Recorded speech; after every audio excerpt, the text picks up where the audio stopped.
TSP সার কম দেওয়ার অভিযোগে এই হট্টগোল। রোববার সন্ধ্যায় লালমনিরহাটের হাতীবান্ধায় হঠাৎ একদল কৃষক টংভাঙ্গা ইউনিয়ন পরিষদে ঢুকে বিক্ষোভ করে।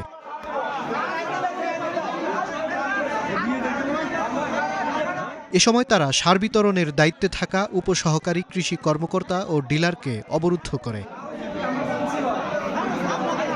এর হুররি করে একটা শব্দ হল, হওয়ার পর আমি তো কিন্তু আছে ওই কর্নারে ওই যে মানে টিএসপি সার দিতেছি।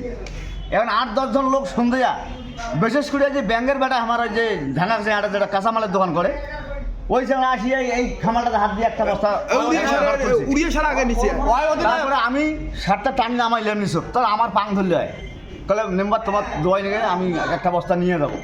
একই সময়ে আরও কিছু কৃষক বিসিআইসি ডিলারের গুদামে হামলা চালায়। এ সময় কৃষকরা গুদামে ঢুকে বেশ কিছু বস্তা সার লুট করেছে বলে অভিযোগ করেন ওই ডিলারের স্বজনরা। আসলে আমি কিছুক্ষণ আগে বাধা দিলাম, তাহলে তো সবটাই নিয়ে যাইতো, যতটুকু নিয়ে যাওয়ার সেটা তো নিয়েই গেছে।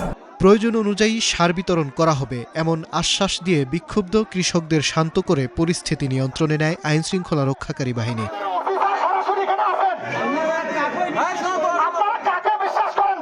এখন চলছে ভুট্টা চাষাবাদের মৌসুম। তবে সার সংকটের খবরে দিশেহারা হয়ে পড়েছেন লালমনিরহাটের চাষিরা। সারের দাবিতে সম্প্রতি জেলার বেশ কিছু স্থানে বিক্ষোভেও নামেন তারা। Desk report, star news.